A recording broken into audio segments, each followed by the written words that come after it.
Evangelho de João, capítulo 5, do 1 ao 18. Passadas estas coisas, havia uma festa dos judeus e Jesus subiu para Jerusalém. Ora, existe ali junto à porta das ovelhas um tanque chamado em hebraico Betesda, o qual tem 5 pavilhões. Nestes jazia uma multidão de enfermos, cegos, coxos, paralíticos, esperando que se movesse a água, porquanto um anjo descia em certo tempo agitando-a, e o primeiro que entrava no tanque, uma vez agitada a água, sarava de qualquer doença que tivesse. Estava ali um homem enfermo, havia 38 anos. Jesus, vendo-o deitado e sabendo que estava assim há muito tempo, perguntou-lhe: queres ser curado? Respondeu-lhe o enfermo: Senhor, não tenho ninguém que me ponha no tanque quando a água é agitada, pois enquanto eu vou, desce outro antes de mim. Então lhe disse Jesus: levanta-te, toma o teu reino e anda. Imediatamente o homem se viu curado, e tomando o leito, pôs-se a andar, e aquele dia era sábado. Por isso disseram os judeus ao que fora curado: hoje é sábado, e não te é lícito carregar o leito. Ao que lhe respondeu o mesmo que me curou, me disse: toma o teu leito e anda. Perguntaram-lhe eles: quem é o homem que te disse: toma o teu leito e anda? Mas o que fora curado não sabia quem era, porque Jesus se havia retirado, por haver muita gente naquele lugar. Mais tarde, Jesus o encontrou no templo. Ele disse: olha, que já estás curado, não peques mais, para que não te suceda coisa pior. O homem retirou-se e disse aos judeus que fora Jesus que o havia curado. E os judeus perseguiam Jesus porque fazia estas coisas no sábado. Mas ele lhes disse: meu Pai trabalha até agora, e eu trabalho também. Por isso, pois, os judeus ainda mais procuravam matá-lo, porque não somente violava o sábado, mas também dizia que Deus era o seu próprio Pai, fazendo-se igual a Deus. Ó Deus, fala conosco nessa noite, eu te peço em nome de Jesus. Amém. Queridos irmãos, em 2018 eu preguei uma série de sermões no Evangelho de João, e dia destes, ali na porta, conversando com um casal de irmãos, eu dizia a eles que havia sido um período muito gostoso na minha vida, por conhecer mais deste Evangelho de João e ter podido aprender um pouco mais.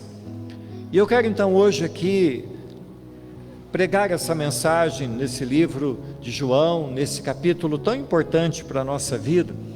A obra do Senhor Jesus, realizada na vida de João, ela é uma mostra de como Deus transforma filhos do trovão em discípulos cheios de amor.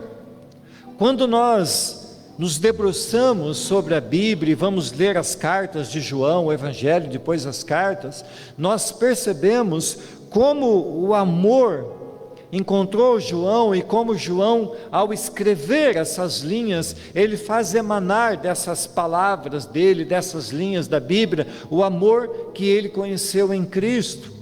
Irmãos, eu não tenho dúvida alguma de que ao uma pessoa ao se aproximar de Jesus Cristo, por mais terrível que seja essa pessoa, por mais terrível que seja a sua situação, a sua vida será totalmente transformada. Olhando para mim mesmo, e aqui posso com liberdade dizer, olhando para vocês, eu não tenho a menor dúvida de que o Senhor tem realizado a sua boa obra, que o Senhor graciosamente tem realizado sobre nós a sua obra e tem feito mudanças na nossa vida, tem nos transformado, tem mudado as nossas realidades. A visita de Jesus, ela tem o poder de desconstruir toda a religiosidade, todos os misticismos que permeiam a vida de uma pessoa, e ainda transformar os seus conceitos numa fé pura, numa fé verdadeira. Todos nós, amados irmãos, estamos nesse processo de transformação, e ainda que não tenhamos chegado ainda ao ponto, que ainda nós como cristãos ainda não tenhamos chegado, como dizem os cozinheiros, ao ponto de cura, nós já estamos muito longe de onde estávamos. A obra do Senhor tem realizado em nós coisas maravilhosas, e nesse processo temos podido conhecer a Deus, temos podido glorificar a Deus e crescido e aprendido mais dele. Amados, existe um milagre progressivo de Jesus acontecendo em cada um de nós. Deus começou essa obra e Ele é fiel para terminá-la completamente. E nessa noite, irmãos, baseado nessa passagem que lemos, eu quero, juntamente com os irmãos, verificar o como é maravilhoso termos sido, como é o caso desse homem, ter sido achado na casa da misericórdia. E o primeiro ponto, então, desta mensagem, é falando um pouco de Jesus, falar o quanto Jesus era feliz, o quanto Jesus era festeiro.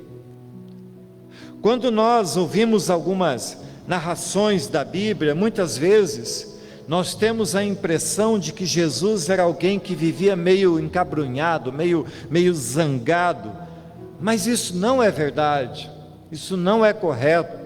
Nós vemos que os evangelhos dizem que as crianças procuravam por Jesus, e isso por si só mostra que Jesus era alguém simpático, que Jesus era alguém que transmitia alegria. Às vezes, irmãos, dizemos em tom de brincadeira que Deus tem muito senso de humor, e sinceramente, irmãos, eu acredito nisso. Eu acredito que Deus de fato é um Deus muito bem-humorado, que Deus, Ele se alegra no céu, veja, irmãos, que a Bíblia diz que há festa nos céus quando um pecador se arrepende, e Deus faz parte desta festa. Então nós servimos um Deus que é feliz, e ainda, amados, que nós mesmos não tenhamos muitos motivos para ficar tão alegres, ou ainda tenhamos mais motivos para ficarmos entristecidos, nós devemos lembrar que todo sofrimento pelo qual, o sofrimento pelos quais nós estávamos fadados a passar, cada um desses sofrimentos foi tomado pelo Senhor Jesus. Ele tomou sobre si o castigo que era sobre nós. O Senhor Jesus, Ele experimentou do cálice, naquele cálice amargo, Ele vislumbrou pelo qual Ele teria que passar. Ele experimentou antes do tempo, sabendo que o seu momento seria amargo. Mas ainda assim, irmãos, Ele não abriu mão, Ele não desistiu de nós. Ele tomou deste cálice, que só Ele poderia tomar, por amor a mim e por amor a vocês. E a bem da verdade, meus irmãos, nós nos abatemos tão facilmente, perdemos o ânimo, desanimamos, e às vezes, amados, nós, como Elias, pedimos para que o mundo acabe debaixo de uma árvore, para que nós morramos numa sombra. Devemos olhar para Jesus e voltar ao tempo da sua humanidade e ver que, mesmo Ele sabendo por tudo que passaria, Ele passou por causa dos nossos pecados. Ainda assim, Ele passando tudo isso, se manteve firme, animado até o fim. Causa disso, irmãos, é que nós podemos ler que Ele estava indo para Jerusalém. e ele ia para Jerusalém para participar de uma festa. É interessante nós lembrarmos que o primeiro milagre relatado na Bíblia se deu justamente numa festa. Aqueles que combatiam Jesus, os escribas, os fariseus, eles chegaram a acusar Jesus de ser glutão, de ser beberrão, porque Jesus participava das festas. Então Jesus era alguém que gostava de estar com as pessoas. Jesus era um judeu que respeitava o calendário judaico, que ia às festas, que é o caso dessa para a qual ele estava indo. O primeiro verso então diz assim: passado estas coisas, havia uma festa dos judeus e Jesus subiu para Jerusalém. João diz que algumas coisas haviam acontecido, mas essas coisas ficaram para trás, nas suas próprias palavras, haviam passado. Lendo os evangelhos, irmãos, vemos que a vida de Jesus era uma vida intensa. E uma rápida visita aos capítulos anteriores, nós veremos Jesus se encontrando com uma mulher, curando ela daquelas mágoas, daqueles ressentimentos, dando para ela a água que mata toda sede. Depois ele adentra a aldeia dela, leva a sua palavra, certamente curando outros, salvando outros, e logo em seguida ele sai dali e se encontra com um oficial do rei, vai lá, conversa com esse homem, o homem implora por cura da sua filha, e ele fala: pode ir, já está curada. Então a vida de Jesus era intensa, mas passadas essas coisas, então Jesus sobe para Jerusalém e vai para uma festa. Que festa, afinal de contas, era essa? Entre os estudiosos, meus irmãos, não há um consenso de qual festa seria, se seria a festa da Páscoa, ou se seria dos tabernáculos, ou alguma festa, ou uma outra festa da dedicação. De certa forma, apesar de nós não termos absoluta certeza, é provável que a festa para a qual Jesus estava indo era a festa dos tabernáculos, por ter acontecido provavelmente lá pelo mês de outubro. Mas João então escreve isso, irmãos, para dar início à história de mais um milagre. Desta feita, queria uma festa, um milagre que se daria na vida de um homem totalmente sem esperança, alguém que as circunstâncias da vida se encarregaram de tirar-lhe toda a capacidade de ter uma vida normal. Irmãos, verdadeiramente este homem era um desgraçado, mas era um desgraçado a ser agraciado pela graça do Senhor Jesus. Quando conhecemos a Cristo, meus irmãos, nós passamos a aprender que não existe coincidências, nem acasos. Jesus, ele tem em suas mãos o controle absoluto de tudo que está por acontecer. A sua ida a Jerusalém, a sua entrada neste lugar, tinha uma razão. Havia alguém ali que ele encontraria. Alguém seria encontrado por Jesus naquele lugar. Irmãos, eu não tenho dúvida alguma de que Deus, ele cria situações em nossas vidas para que, de alguma forma, nós sejamos úteis para Ele. Servir ao Senhor é estar sempre pronto para agir. Devemos nós, como sentinelas, devemos estar prontos para que ao menor sinal nós devamos nos apresentar diante do Senhor e dizer: eis-me aqui, Senhor. Sabe de uma coisa, irmãos? Jesus, ele não veio a essa terra para tirar férias do céu. Jesus não chegou um certo dia, olhou para o céu, para os anjos, para a glória, e pensou assim: eu estou um pouco cansado, eu vou lá para a terra tirar férias. Jesus, ele não veio, irmãos, a essa terra tirar férias, mas ele veio trazer o céu até nós. Portanto, irmãos, cabe a todo cristão também ser um embaixador.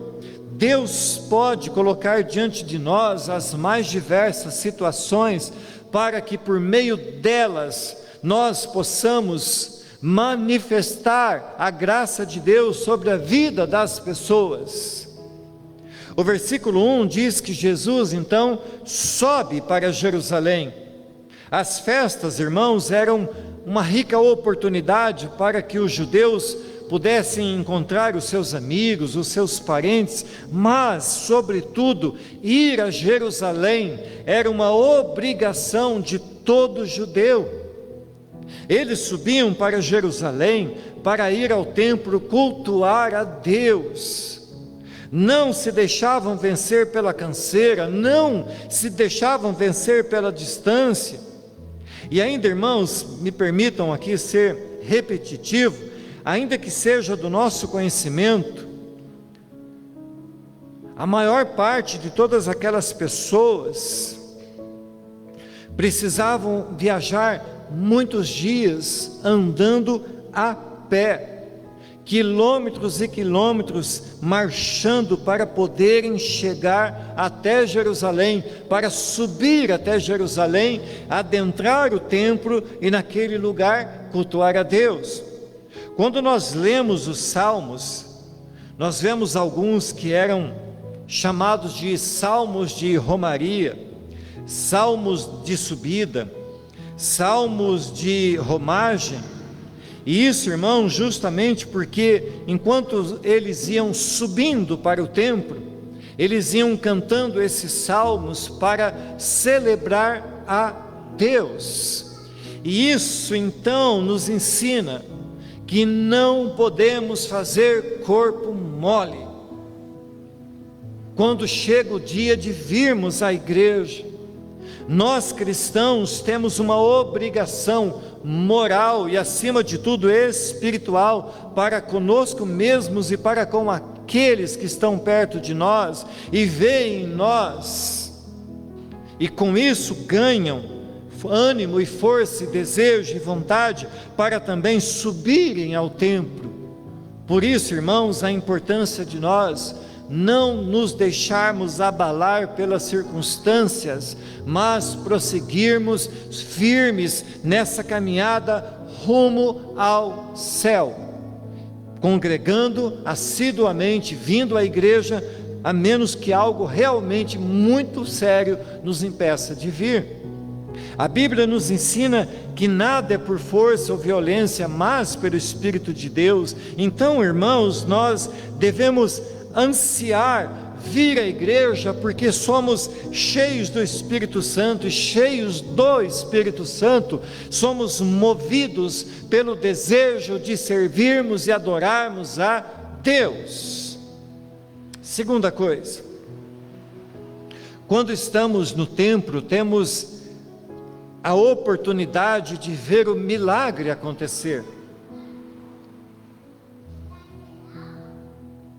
João diz que Jesus chegou ao templo, passou pela porta das ovelhas, entrou naquele lugar que chamado é de tanque de Betesda ou casa de misericórdia. Verso 2 fala assim: ora, existe ali junto à porta das ovelhas um tanque chamado em hebraico Betesda, o qual tem 5 pavilhões. As portas, irmãos, têm muitos significados. Eu lembro que faz pouco tempo no grupo familiar nós pudemos ver o significado dessas portas. E uma dessas portas é justamente a porta das ovelhas, porque porta nos lembra que a igreja nunca pode estar fechada para aqueles que precisam, nunca pode fechar-se para a verdade do Evangelho. Todavia, a igreja também não pode ter as suas portas abertas a todo tipo de heresia, a todo tipo de modismo ou de modernidade que destoa daquilo que é a pureza do Evangelho. João diz que havia uma porta chamada Porta das Ovelhas, e esta era a porta mais importante. Era por essa porta que passavam então os sacrifícios que eram santificados e que eram oferecidos ao Senhor pelo pecado do povo. Jesus passou por esta porta, assim como as ovelhas que eram sacrificadas. Ele próprio seria em breve uma destas ovelhas, que seria como uma ovelha muda levada até o matadouro para nos purificar por causa dos nossos pecados. Irmãos, havia ali então um tanque chamado Betesda, que significa, como eu disse, casa de misericórdia. Sendo nós tão devedores, sendo nós tão pecadores, irmãos, é exatamente nesse lugar onde nos encontramos diante de Jesus. O verso 3 nos mostra que neste lugar chamado Betesda, haviam muitas pessoas que estavam ali passando por dificuldades. Vai dizer que havia uma multidão de enfermos, uma multidão de cegos, de coxos, de paralíticos. Quando fomos achados por Jesus, meus amados, nós éramos exatamente como estes. Estávamos doentes por causa do pecado, éramos cegos, não podíamos ver o quanto éramos pecadores, andávamos coxeantes pela vida, sem nem mesmo percebermos isso. Tínhamos nossos sentidos embotados, éramos paralíticos em nossas ações, e nunca, irmãos, nunca por nós mesmos poderíamos dar um único passo que nos pudesse levar até Deus. Esse, irmãos, é o efeito do pecado sobre a humanidade, que acabou enferma, que acabou cega, que acabou manca, que acabou paralítica, não só física, mas sobretudo espiritualmente. Quando olhamos para o Deus que deu o seu único filho para morrer como ovelha muda pelos nossos pecados, nós passamos então a compreender que todos nós fomos alcançados por sua graça. Nós estávamos num lugar terrível e fomos transportados para a sua misericórdia. Fomos achados por Jesus através do seu amor, da sua graça, da sua misericórdia. Amada igreja, a humanidade, ela é muito bem representada pelo próximo verso, pelo verso 4. João diz que de tempos em tempos descia ali um certo anjo para agitar as águas, e o primeiro que entrasse seria então curado. Mas essas águas, irmãos, elas se moviam ou se agitavam por razões naturais. Mas essas pessoas, levadas por superstições, se deixavam iludir, achando que ali então aparecia um anjo, que esse anjo vinha ali e de tempos em tempos agitava aquelas águas. Observe, irmãos, que na sua Bíblia, esse verso 4, onde fala do anjo, está entre colchetes. Está entre colchetes porque esse pedaço não faz parte dos originais, mas foi colocado ali pelos tradutores para observar essa passagem e dizer assim: olha, isso era uma lenda, isso era uma superstição, isso não acontecia, não vinha anjo, não tinha uma competição para ver quem chega primeiro ao tanque de Betesda. Deus não é um ser cruel que brinca com a vida das pessoas. Quem chegar primeiro cura e perdeu. Deus não é desse tipo. Não é quem chega primeiro, é o Deus que chegou primeiro até nós. A humanidade em toda parte do mundo sempre foi levada por superstições. Por causa disso sempre foi enganada. Irmãos, eu vi agora, essa semana, Um rapaz aqui no Brasil que se diz vidente, que está aí no top, que atende os figurões desse país, as suas postagens chegam a ter 3 milhões de visualizações, porque ele se diz vidente, o guru, aquele que vê, aquele que faz e acontece. Não é cristão não, irmãos, é feiticeiro mesmo, é do mal, é gente que engana as pessoas porque tem o espírito de Satanás nele, morando nele, e que precisa de libertação, mas as pessoas correm atrás dele, curtem as suas postagens, marcam consulta com ele, para buscarem um auxílio, para buscarem cura para suas almas. Nunca a encontrarão, porque estão sendo iludidas e enganadas. Mas irmãos, nós também sabemos que isso não é novidade, sempre existiu, sempre existirá aqueles que se aproveitam da ingenuidade das pessoas, por causa da própria ganância das pessoas e o desconhecimento do Evangelho. Então nós que conhecemos, temos não só o direito, mas a obrigação de alertar as pessoas e de proclamar o Evangelho, que esse sim verdadeiramente cura, liberta e batiza com o Espírito Santo. Então é a palavra que nós devemos levar às pessoas, para que sejam curadas e transformadas. Terceira coisa, Jesus não por acaso, ele vai até este lugar chamado Betesda, e encontra ali então aquele homem. Verso 5 diz assim: estava ali um homem enfermo, havia 38 anos. Jesus, vendo-o deitado e sabendo que estava assim há muito tempo, perguntou-lhe: queres ser curado? Percebam, irmãos, o apóstolo João, ele não está interessado em dar vazão às lendas, o seu foco está no milagre, por quem este milagre estava sendo realizado.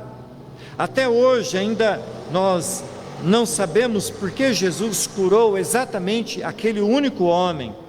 Talvez, irmãos, a Bíblia não fala, mas talvez ele tenha feito outros milagres naquele lugar, mas o apóstolo João preferiu contar somente esse, falar somente desse. Isso obviamente não tem comprovação bíblica. Eu estou aqui arrazoando, estou aqui pensando que onde Jesus entrava, milagres aconteciam, mas João está nos trazendo aqui a história deste milagre, desse paralítico de Betesda.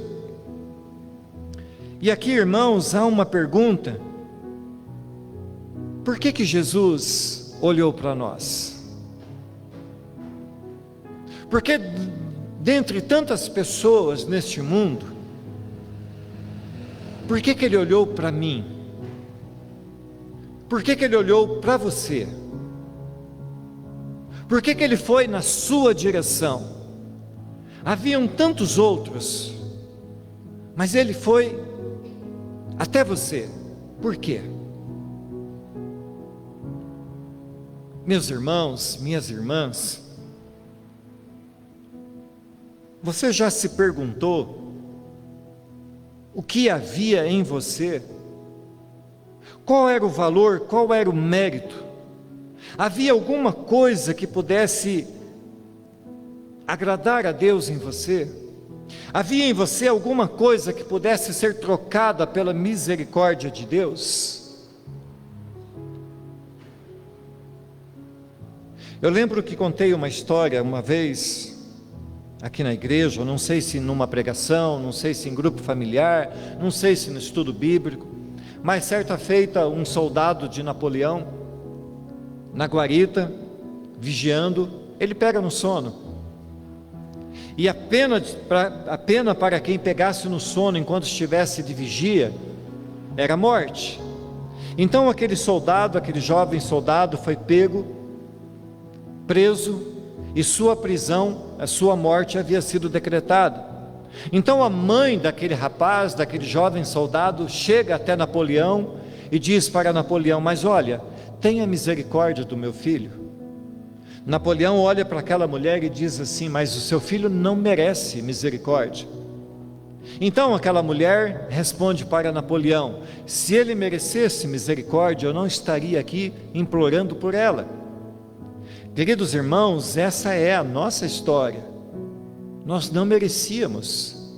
A misericórdia de Deus é por causa da sua misericórdia. Ele nos amou sendo nós ainda pecadores. A nossa salvação, ela é fruto da misericórdia do Senhor. E essa salvação que ocorreu em nossa vida, que está ocorrendo em nossa vida, esse é um mistério, irmãos.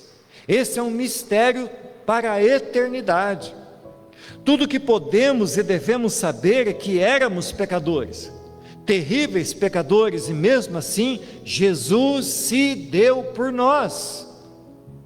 Estávamos à luz desse homem enfermo, deitados num canto escuro deste mundo. Mas um dia a graça de Jesus pairou sobre nós, nos resgatou, nos fez ficar de pé, nos deu saúde e nos salvou. Diz o texto que Jesus subiu a Jerusalém para uma festa.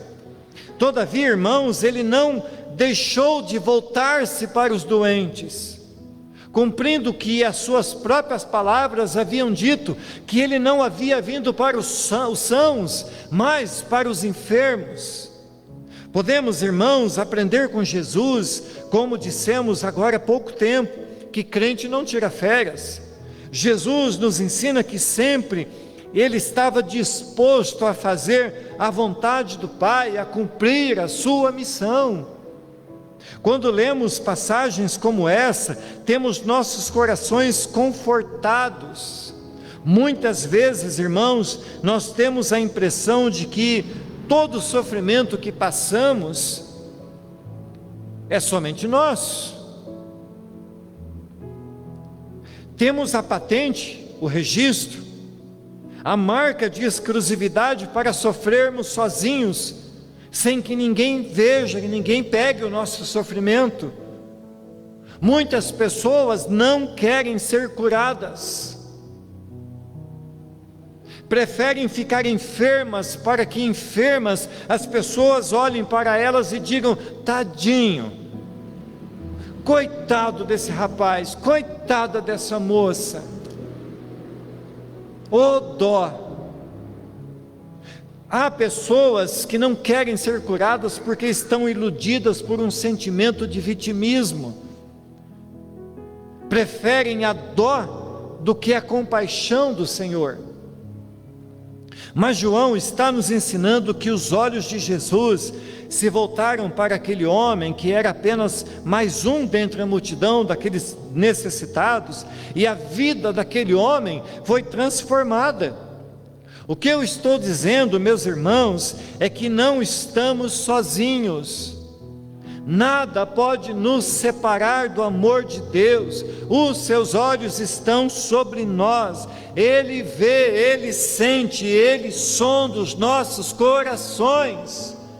Ele conhece os nossos sofrimentos. Ele é poderoso para entrar na nossa vida como o tem feito, para nos sarar, para nos pôr de pé e para mudar a nossa vida todos os dias. No tanque de Betesda tem espaço para todos nós. Na casa de misericórdia somos vistos por Jesus, porque é Ele que toma a iniciativa de vir até nós. Não é anjo, não é homem, não é pastor, é Cristo. E aqui a resposta para a irmã Luísa: é Cristo quem nos cura, é Cristo quem nos salva, Ele é o Senhor das nossas vidas. A Bíblia diz que Deus nos amou primeiro, Ele tomou a iniciativa de nos buscar. Amada igreja, aquele homem não tinha nem mesmo fé. Foi Jesus que precisou dar uma sacudida nele. Jesus sabia quem ele era, sabia o tempo de sua dor, conhecia os seus parentes que o levavam até lá dia após dia e o deixavam lá à espera de um milagre. Aquele homem sequer tinha percebido que naquele lugar estava a cura para a sua enfermidade. Mas não eram as águas que trariam cura. Aquele homem estava ali esperando por sua cura há 38 anos. E sem Jesus sua vida nunca seria transformada. Sua expectativa, sua esperança estava no lugar errado. Não era água, não era tanque, nem mesmo um suposto anjo, era Cristo. Só Jesus tem o poder para nos curar para sempre. Amados irmãos, quantas e quantas pessoas estão procurando o seu milagre em lugares errados, apostam as suas fichas em falsos milagreiros, amontoam doutores para si e são enganadas, até experimentam um sinal, até vislumbram que as águas dão uma mexida, mas isso é tudo ilusão, isso não procede de Deus. O verdadeiro milagre só pode vir através de Jesus. Tudo que alguém receber e não tiver vindo por meio de Cristo é engano, é engodo, é mentira. Quarta coisa, irmãos, Jesus chega para aquele homem e faz uma pergunta: queres ser curado? Essa é a grande pergunta de todo esse texto, a maior e mais importante pergunta da vida daquele homem. Queridos, todos os dias Deus está diante de alguém oferecendo a sua salvação. Alguns, ao percebê-la, se agarram nela com força, mas outros a desprezam. Alguns, diante da pergunta, preferem fazer conjecturas,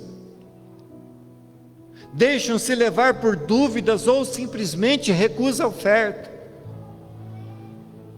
Se não me engano, irmãos, falamos isso, acho que no último domingo, quantas e quantas vezes tivemos diante de nós a oportunidade de recebermos a Cristo, mas demoramos tanto a perceber que Ele estava diante de nós, estendendo as suas mãos, até que um dia Ele nos abriu os olhos, para que nós enxergássemos a tão grande salvação que havia diante de nós.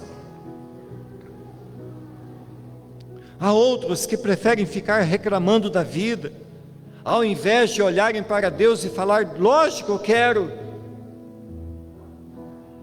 Verso 7 diz assim: respondeu o enfermo: Senhor, eu não tenho ninguém que me ponha no tanque quando a água é agitada, pois enquanto eu vou, desce outro antes de mim. Resmungão, fazendo murmurações. Vejam, irmãos, é bem verdade que a situação do homem era ruim, e nesse ambiente de dor imperava também o egoísmo. Esse homem já estava ali há tanto tempo e nunca ninguém o ajudou. Cada pessoa estava preocupada em chegar primeiro, em descer os degraus do tanque e, segundo contavam, serem curados. Mas a resposta do homem é também uma típica demonstração de quem espera uma oportunidade para resmungar ou se fazer de vítima. Não é a questão da água que deve chamar a nossa atenção, e sim a forma como ele respondeu uma pergunta tão simples e que merecia uma resposta simples: quero.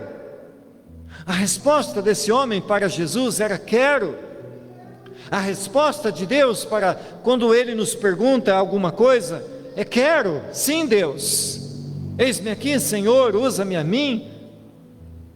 A resposta nossa para Deus tem que ser sempre um objetivo sim. Assim como o pai que recebeu o filho pródigo vinha lá pelo caminho, ensaiando um discurso de pedido de perdão. Olha, eu pequei contra os céus, pequei contra o Senhor, barará. O pai pródigo de amor não quis saber das firulas do filho, das desculpas do filho, dos pedidos dele. Ele simplesmente tomou aquele filho nos braços e o recebeu, e o amou, e colocou no seu dedo um anel, sandália nos seus pés, e vestiu-o com roupas novas. Deus não quer saber das nossas lamúrias, das nossas reclamações, do nosso discurso de que fiz isso, fiz aquilo. Deus conhece o nosso coração, e Ele espera de nós simplesmente uma resposta sincera. Verso 8 vai dizer assim: então lhe disse Jesus: levanta-te, toma o teu leito e anda. E imediatamente o homem se viu curado, e tomando o leito pôs-se a andar, e aquele dia era sábado. A ordem de Jesus estava acima da falta de fé daquele homem. Como sempre digo, irmãos, se alguma coisa nessa vida dependesse de nós, nós estaríamos perdidos. Eu não estou, irmãos, com isso desprezando a necessidade da fé. A fé ela é importante em nossa vida cristã, mas quando Deus quer agir em nossa vida, Ele mesmo faz, creiamos ou não creiamos. Eu tenho plena certeza, irmãos, em dizer que a maior parte de tudo que temos, Deus nos deu puramente por causa da sua misericórdia. Como disse Jesus aos homens certa feita: vocês têm uma fé desse tamaninho, homens de pequena fé. Deus olha para nós, vê a nossa fragilidade, e Ele nos abençoa na medida da sua graça. Para concluirmos, irmãos, João, querendo demonstrar a frieza daqueles líderes religiosos, diz: aquele dia era sábado. Aqui, irmãos, está estabelecido a diferença entre religião e evangelho. O evangelho veio do céu e entrou no nosso terreno. O evangelho nos buscou no terreno dos miseráveis, nos dando a oportunidade de uma vida nova. A religião, ela se ocupa de tentar por todos os meios humanos alcançar a cura, e de quebra acusar ainda os filhos do reino de quebrar as regras. A religião se ocupa de pôr fardo sobre as pessoas. O evangelho se ocupa de dizer: toma o meu fardo porque ele é leve. A religião insiste que nós temos que fazer isso e aquilo. O evangelho diz: eu faço por vocês. A religião diz que nós temos que achar meios de ir até o céu. O evangelho trouxe o Jesus do céu até nós. Portanto, irmãos, nós éramos, e me permitam a liberdade de dizer, somos ainda miseráveis, que dependem de Deus. Somos mendigos da graça de Deus, e Deus nos tem abençoado de maneira transbordante todos os dias.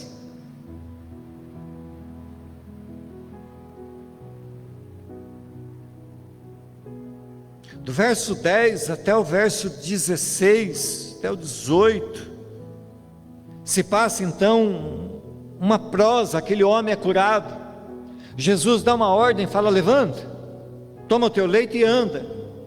Imediatamente aquele homem se põe de pé e sai a andar. Jesus então se retira dali, havia muita gente e tal, ele se retira. Aquele homem então, os fariseus o encontram carregando o seu colchonete, ou talvez uma manta grossa, e falou: opa, o que está acontecendo?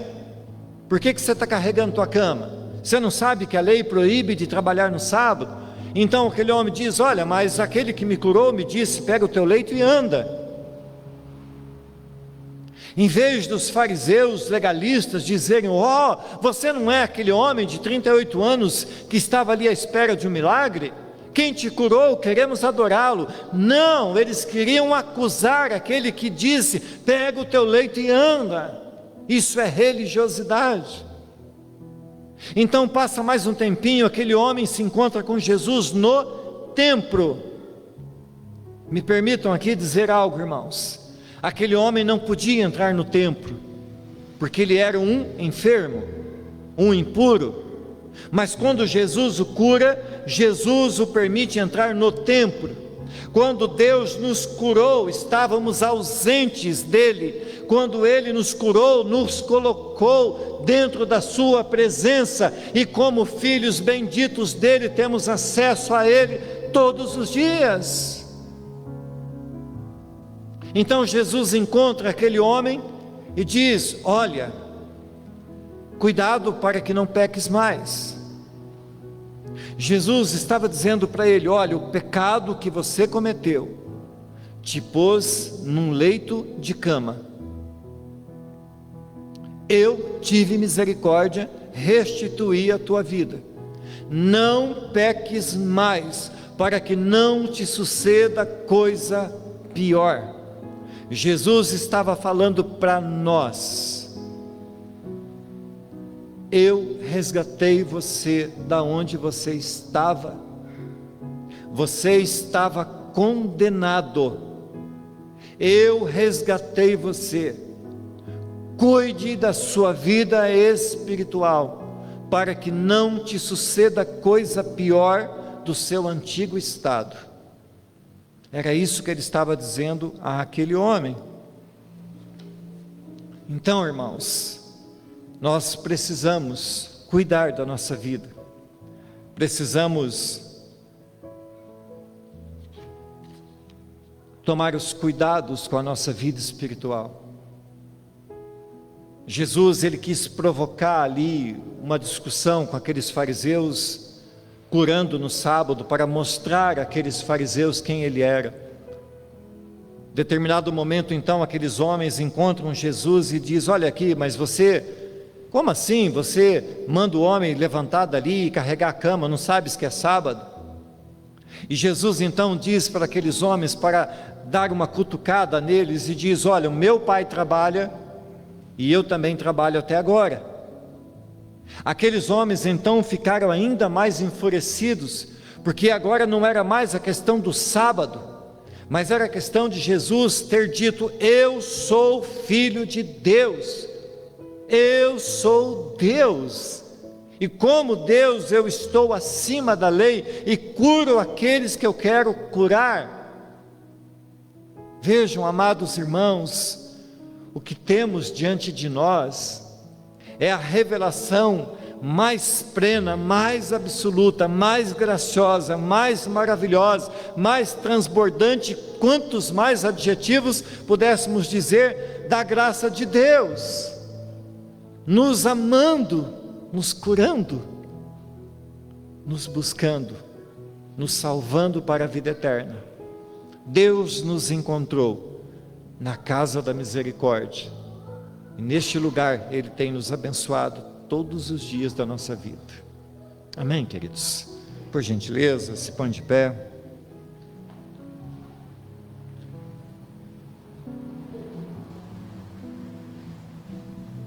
Eterno Deus, como é maravilhosa a sua palavra.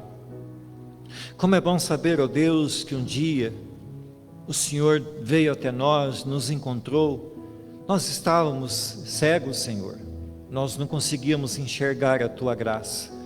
Não conseguíamos enxergar a Tua palavra, não enxergávamos a Ti, Deus. Nós estávamos surdos, não podíamos ouvir, ó Deus, não podíamos crer. Estávamos mudos, ó Deus, para tudo quanto era do Senhor, e nossas bocas, ó Deus, só falavam coisas banais.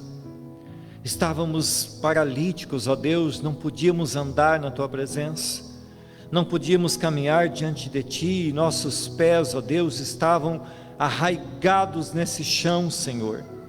Mas hoje Tu nos deste, ó Deus, o livramento, Tu abriste os nossos ouvidos, Tu fizeste os nossos olhos enxergarem, Tu nos deste, ó Deus, a bênção de podermos proclamar o Teu Evangelho, e Tu nos tiraste, ó Deus, toda a paralisia. Hoje andamos para a tua glória, Senhor, andamos na sua presença, andamos, ó Deus, fazendo as obras que tu mesmo tem preparado para nós. Querido Deus, eu te louvo, Pai, por mim e por minha casa, por meus irmãos, por esta igreja abençoada que o Senhor tem feito nesta cidade. Te louvo, ó Deus, porque nos tem revelado o teu evangelho, nos tem abençoado grande e poderosamente. Em nome de Jesus Cristo, ó Deus, eu peço abençoe os meus irmãos, abençoe os irmãos que estão assistindo pela internet, nos abençoe, ó Deus, nesta semana, Pai, para que nela, Senhor Deus, nos encontremos diante do Senhor, para que nessa semana, ó Deus, nós ganhemos tempo, ó Deus, diante de Ti, orando e clamando por Ti. Deus bendito e santo, eu oro por nossa cidade, Pai, pedindo também pelo meu vizinho, pelo Marcos, mas por tantos outros que estão enfermos, ó Deus, seja misericordioso com eles, ó Pai, visita-os nessa noite, ó Deus, restaura a saúde deles, tira eles também, Deus, eu te peço, do leito da morte, tira eles do leito desta enfermidade, Pai, restaura essas pessoas, meu Deus. Deus querido, em nome de Jesus, abençoe os nossos irmãos que viajam, abençoe os irmãos de Apucarana, os irmãos de Londrina. Deus santo e bendito, louvado seja o teu nome, para todos sempre. Amém. Amém. Queridos irmãos, que o grande amor de Deus, que a graça do Senhor Jesus Cristo e a consolação do Espírito Santo seja sobre todos hoje e sempre. Amém. Vamos aplaudir Jesus, para a glória de Deus. Amém.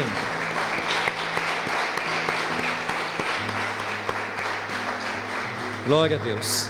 Vão em paz, uma semana farta das misericórdias de Deus, e até o próximo culto, quinta, sábado e domingo, em nome de Jesus.